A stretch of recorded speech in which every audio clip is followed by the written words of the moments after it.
اللهم صل على سيدنا محمد يا رب صل وسلم دائما ابدا على حبيبي. تو اور حدیث میں کیا آتا ہے؟ بخاری کی حدیث ہے، نبی صلی اللہ علیہ وسلم نے فرمایا سب سے بہتر میرا زمانہ، پھر اس کے بعد آپ نے کیا فرمایا؟ جھوٹ پھیلے گا اور موٹاپا آئے گا. یعنی نبی جو کہہ رہے ہیں بدترین زمانہ شروع ہوگا تو اس کی علامتیں کیا بیان کر رہے ہیں؟ لوگوں میں جھوٹ اور موٹاپا. یعنی وہ موٹاپا نہیں جو نیچرل ہوتا ہے، وہ موٹاپا جو زیادہ کھانے کی وجہ سے ہو. یعنی کیا مطلب؟ ہوس. تو غریب آدمی ان میں یہ ڈپریشن کی بیماریاں کم ہیں، مالداروں میں یہ بیماریاں زیادہ، کیونکہ ان کی جب خواہشات پوری ہوتی ہیں نا مالداروں کی، تو ہر خواہش ہزاروں انڈے بچے دے کے جاتی ہے. متنبی نے ایک بڑی پیاری بات کہی ہے، کئی بار یہ شعر میں سنا چکا ہوں. ما قضى احد منها لبانته ولن تها عرب الا الى عربی. کیا خاندانی شعر کہا ہے متنبی نے. ہمارے حضرت یہ شعر بہت پڑھا کرتے تھے اور ایسے درد سے پڑھتے تھے، مزہ آتا تھا بالکل. فرمایا متنبی شاعر نے کہا کہ اس دنیا میں کوئی شخص ایسا نہیں ہے جس نے اپنی خواہشات پوری کر لی ہوں اور وہ آرام سے بیٹھا ہو، یار میرے ماشاء اللہ سارے مزے میں نے اڑا لیے، اب مجھے اوپر سے کہہ رہا ہوگا ٹی وی میں آ کے ماشاء اللہ اللہ کا دیا سب کچھ ہے، میں بہت خوش ہوں، ساری چاہتیں میری پوری ہو گئی ہیں. انٹرویو میں بھی یہ کہہ رہا ہوگا، اندر سے کہہ رہا ہوگا یار وہ یہ بھی نہیں ہوا، یہ بھی نہیں ہوا، اور یہ بھی میری چاہت ہے، یہ بھی ہو جائے، یہ بھی ہو جائے، یہ بھی ہو جائے. اندر سے نا خواہشات کے بہت ساری چاہتیں ہوں گی تو ٹینشن دیں گی وہ ساری چاہتیں. تو ما قضا احد منها لبانته، اس دنیا میں کسی نے اپنی خواہش کو پورا نہیں کیا. اب سوال پیدا ہوتا ہے کہ بہت سے لوگ جو چاہتے ہیں وہ مل جاتا ہے ان کو. تو اگلے شعر کے اگلے مصرے میں متنبی نے سوال کا جواب دیا. ارے آپ کہہ سکتے ہو یار میرا دوست امریکہ جانے کی خواہش تھی وہ تو چلا گیا، اس کی لندن جانے کی خواہش تھی وہ تو چلا گیا، اس کی وہاں سیٹنگ چل رہی تھی، شادی کی خواہش تھی وہاں اس کی ہو گئی، اس کی اولاد کی خواہش تھی اس کی اولاد ہو گئی. تو کہاں کہہ رہے بھائی کسی کی خواہش پوری نہیں ہوتی؟ ہوئی تو ہے، فلاں کی بھی ہو گئی، فلاں کی بھی خواہش پوری ہو گئی، فلاں کی بھی خواہشات پوری ہو گئیں. یہ کیسی بات کی ہے متنبی نے کہ یہاں کسی کی خواہش پوری نہیں ہو سکتی؟ تو شعر کے اگلے مصرے میں متنبی نے شعر کا اس اشکال کا جواب دیا. وہ کہہ رہے بات اصل میں پتہ ہے کیا ہے؟ لن تہا عرب الا الی عربی. جب ایک خواہش پوری ہوتی ہے نا دوسری خواہش کے انڈے دے کے جاتی ہے وہ، ٹھیک ہے نا. اور انڈوں پہ مرغی کے بیٹھنے کی بھی ضرورت نہیں ہوتی، اسے خود ہی چوزے نکلتے ہیں. بعض جانور ایسے ہوتے ہیں کہ ان کو انڈوں پہ بیٹھنا پڑتا ہے، بعض جانور ایسے ہوتے ہیں انڈے دے کے مارکیٹ سے شارٹ ہو جاتے ہیں، بچے خود ہی نکلتے رہتے ہیں. یہ جو کچھوا ہی انڈے دے کے غائب ہو جاتا ہے، اس کے بچے خود ہی نکلتے ہیں. تو جب آپ کی ایک خواہش پوری ہوگی، وہ پوری ہونے سے پہلے کھٹمل کی طرح بہت سے کھٹمل پیدا کر کے جائے گی. کھٹمل سے یاد آیا، اور اس یاد آئے سے ایک چٹکلا یاد آیا. ایک آدمی نے نا کسی کو گالی دی، اس کو ڈاگ بولا، کتا نہیں ہوتا. اب ممبر پہ کتا بولنا اچھا نہیں لگ رہا مجھے. یہ بڑا ہوشیار تھا، اس کا آئی کیو لیول بہت تیز تھا. اس نے گالی دی، کتے بولا اس کو. کہہ رہے کتے سے یاد آیا آپ کے والد صاحب کی طبیعت کیسی ہے آج؟ سمجھ رہے؟ ایک آدمی نے کسی کو گالی کیا دی؟ کتا بولا نا. یہ بڑا ہوشیار تھا، اس نے گالی کا رپلائی کیا کیا؟ کہہ رہے کتے سے یاد آیا آپ کے والد صاحب ٹھیک ہے؟ ایسے بعض لوگ کا آئی کیو لیول بہت تیز ہوتا ہے، ان سے کبھی بھی الجھنا نہیں چاہیے. یا گدھا بولا ہوگا تو اس نے فوراً کہا یار گدھے سے مجھے یاد آیا آپ کے والد صاحب کی طبیعت کیسی ہے. تو مجھے کس سے کیا یاد آیا تھا؟ جو خواہشات ہیں نا، وہ ایک خواہش جب پوری ہوتی ہے تو کھٹمل آپ ایک ماریں گے نا، کھٹمل کو قتل کرنے کی خود ہاتھ سے کبھی بھی حماقت نہ کریں. کبھی آپ کو کھٹمل نظر آ جائے نا، دوائیں چھڑک کے مارے، ایسے ہاتھ سے یا چپل سے مار دیا نا بس گئے، کیونکہ اس کی اسمیل سے بیسیوں کھٹمل آ جائیں گے. بالکل خواہشات نفسانیہ کا حساب و کتاب ایسا ہے. آپ نے گناہ کی ایک خواہش پوری کی، یہ سوچ کے کہ میں لاسٹ ٹائم کر رہا ہوں، بس میرا دل بھر جائے گا، میں دوبارہ یہ ناجائز نہیں کروں گا. یہ آپ کی حماقت ہوتی ہے پہلی دفعہ گناہ کرتے ہوئے. یہ آپ حماقت کر رہے ہوتے ہو فرسٹ ٹائم گناہ کرتے ہوئے. بس ایک دفعہ خواہش پوری کی اور وہ خواہش اس وقت پوری ہو جاتی ہے, اس کے بعد اتنے انڈے بچے, جیسے ایک کھٹمل آپ نے مارا اور 20 کھٹمل اس کے بلڈ کی خون کی اسمیل سن کے آ جاتے ہیں. پھر ایک سب کو مارو گے تو 20 ضرب 20, صحیح ہے نا, پھر ان کو مارو گے تو 20 ضرب 20. اس کا طریقہ یہ ہے کہ کمرہ بند کر کے اسپرے چھڑکو اور اس کو بند کر دو بالکل, ایسے ہاتھ سے نہ مارو. تو شاعر کہتا ہے ما قضا احد منها لبانته ولا انتهى عرب الا الى عربی. جب بھی ایک خواہش پوری ہوتی ہے وہ خواہش ہزاروں انڈے بچے دے کے جاتی ہے. تو جب آپ کے پاس پیسہ آتا ہے دین کے بغیر, دین کے ساتھ آیا پھر مسئلہ نہیں ہوتا. دین کے بغیر دولت آ گئی, شہرت مل گئی, پیسہ آ گیا, سمجھ لو کہ اب ڈپریشن اور ٹینشن آپ خود اب آپ کے ساتھ آنا شروع. کیوں ڈپریشن اور ٹینشن آئے گی؟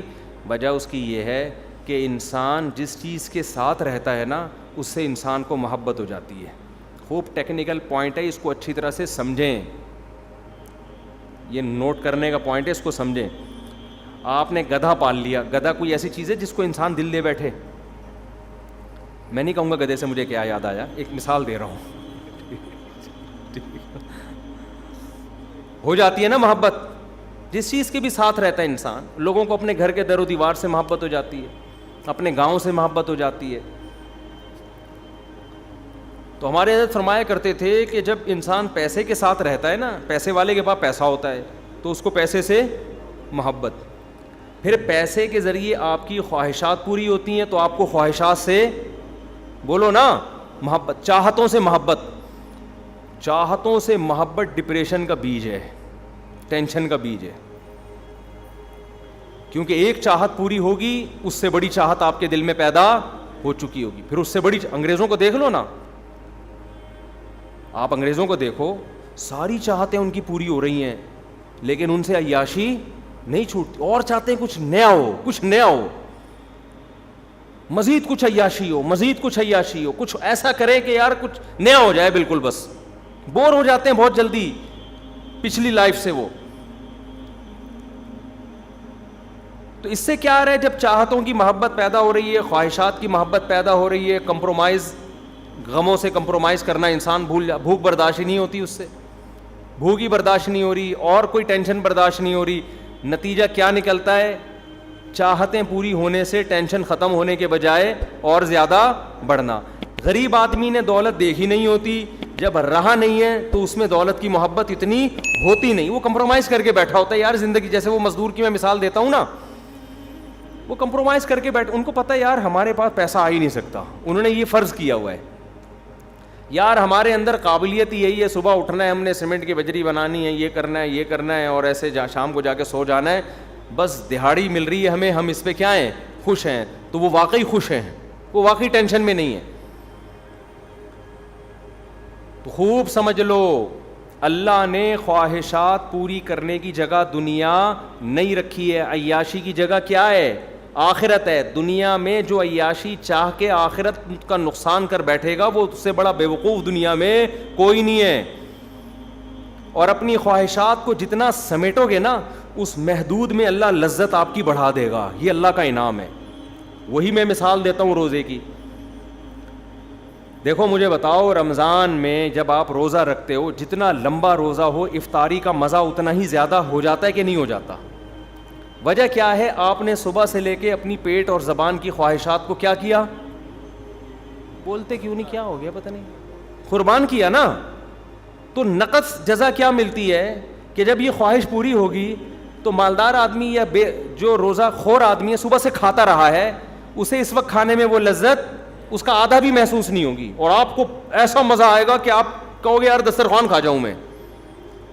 یہ کیش, یہ اللہ نے کتنی بڑی علامت دی ہے کہ یہاں مزے وہی اڑاتا ہے جو اپنے مزے قربان کرتا ہے.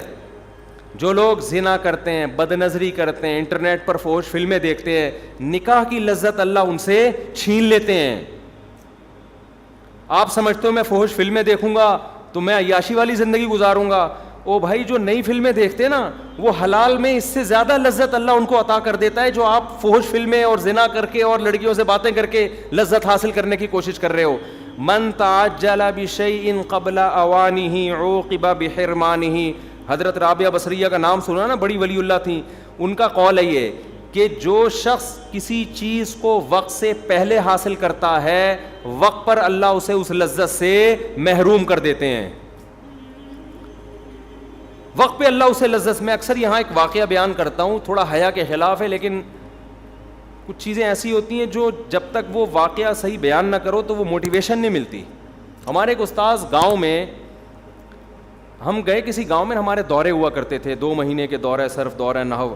تو ہم گئے کسی گاؤں میں تو ہمارے ساتھ ایک افغانی بھی, وہ یہیں پاکستان کے تھے وہ. تو ہمارے استاذ نا اس کے ساتھ 2 مہینے بعد اس کی گاڑی میں بیٹھ کے آ رہے ہیں نا, وہ ریوو تھی یا ویگو تھی واللہ عالم. اب کہہ رہے ہیں وہ 2 مہینے بعد جب گھر جا رہا ہے نا تو گاڑی کی اسپیڈ ایسی تھی کہ ہمیں لگ رہا تھا کہ پھوڑ دے گا, یہ ہمیں مار دے گا نا. کہہ رہے ہیں ہم بار بار بریک لگوا رہے ہیں, بھائی ذرا آرام سے چلا یار, بھائی ذرا آرام سے چلا. اور تجھے اتنی جلدی کیا ہے؟ وہ کہتا ہے مجھے بیوی یاد آ رہی ہے. میں 2 مہینے بیوی کے بغیر میں نے صبر کیا, مجھ سے صبر ایک دن بھی صبر نہیں ہو رہا. آپ مجھے بتاؤ, بد نظری کرنے والا, زنا کرنے والا, لڑکیوں میں دلچسپی لینے والا, جو لوگ سفر میں جاتے ہیں, جو عیاش لوگ ہوتے ہیں, ان کا دل ایسے گھر بھاگنے کو کرتا ہے؟ بولو نا کیا ہو گیا, کہ گھننے کیوں بنے ہوئے ہو ہیں بھائی؟ لوگ جاتے ہیں باہر ملکوں میں عیاشی کر رہے ہیں, اور بد نظری بھی, اور فحش فلمیں بھی, اور جو بھی آج کل بیہودہ کام ہو رہے ہیں, ممبر پہ نام لینا بھی اس کا تذکرہ بھی مناسب نہیں ہے. وہ اپنی خواہش پوری کر رہے ہیں, چاہے ہاتھ سے کریں, چاہے فحش فلمیں دیکھ کے کریں, چاہے لڑکیوں سے کریں. ان کے دل میں اللہ بیوی کی وہ محبت, عشق اور جذبہ نہیں رکھتا جو پاک دامن آدمی کے دل میں. بولتے کیوں نہیں؟ جو پاک دامن آدمی کو حلال بیوی میں وہ لذت اللہ دے دیتے ہیں جو ایک عیش پرست کو طوائفوں میں بھی وہ لذت حاصل نہیں ہوتی. تو ہمارے استاذ کہہ رہے تھے میں نے اس سے سبق حاصل کیا, دیکھو یار پاک دامن ہے نا, پاک دامن ہے, کیوں اسپیڈ ہے اس کی. حالانکہ کوئی ضروری نہیں کہ کوئی حسین لیلا سے اس نے شادی کی ہو, تو بیچارہ گاؤں کا دیہاتی تھا. لیکن آج ہم کواروں کو دیکھتے ہیں, گھر آنے کی اسپیڈ ان کی اتنی تیز, بلکہ جا رہے ہوتے ہیں, جب گھر جاتے ہیں ایسا لگتا ہے پھانسی کے پھندے پہ لے جایا جا رہے ہیں ان کو, پھانسی کے پھندے پہ جا رہے ہیں. وہ بھی اس لیے جا رہے ہیں کہ نہیں گئے تو پھٹا ہوگا گھر میں, ابھی تک آئے نہیں.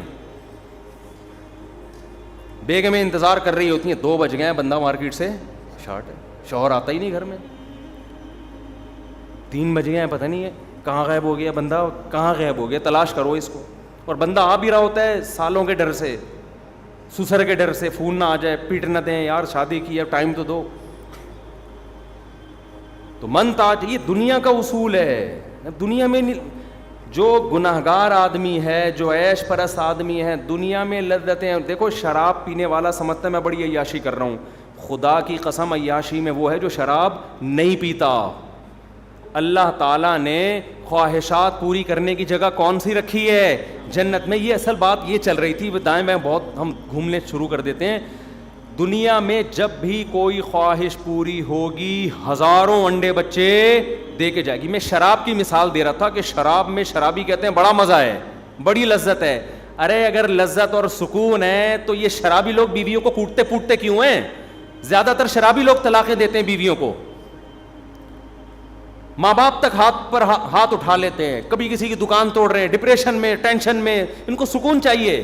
جو نہیں پیتا وہ کیسے ہوتا ہے؟ اس کے چہرے پہ رونق ہوگی, وہ اس کے چہرے سے دیکھ کے لگے گا یار پرسکون حالت میں ہے یہ. تو یہ کتنی بڑی مثال ہے. جس چیز میں جتنی زیادہ عیاشی اسی میں اتنی زیادہ ٹینشن. سمجھ رہے ہیں کہ نہیں سمجھ رہے؟ اور جس میں جتنی زیادہ ٹینشن اسی میں اتنی زیادہ عیاشی. روزے میں بہت ٹینشن ہے, افطاری کے وقت اتنی زیادہ عیاشی. گرمیوں کے روزے میں افطار میں زیادہ مزہ ہے, سردیوں میں کم ہے, کیونکہ گرمیوں کے روزے میں پیاس کی ٹینشن آپ زیادہ اٹھاتے ہو. اور صرف افطار کے وقت روزے میں لذت نہیں ہوتی, صبح سحری تک لذت رہتی ہے اس کی. اور پھر پورا مہینہ جو آپ یہ پریکٹس کرتے ہو اس کے بعد جو آپ کی صحت کو فائدے ہوتے ہیں اور آپ کی بہت سارے فائدے ہوتے ہیں, ابھی میں فائدے بیان کروں گا, پورا ایک نیا ٹاپک شروع ہو جائے گا, وہ الگ ہیں. پھر آخرت کا ثواب الگ, اللہ کی رضا الگ. مفتی طارق مسعود صاحب کے بیانات سننے کے لیے youtube.com/مفتی طارق مسعود کو سبسکرائب کریں, اور اگر آپ لائیو ویڈیو کو کبھی بھی مس نہیں کرنا چاہتے ہیں تو سبسکرائب کرنے کے بعد بیل آئیکن پہ کلک کرنا مت بھولیں. جزاک اللہ.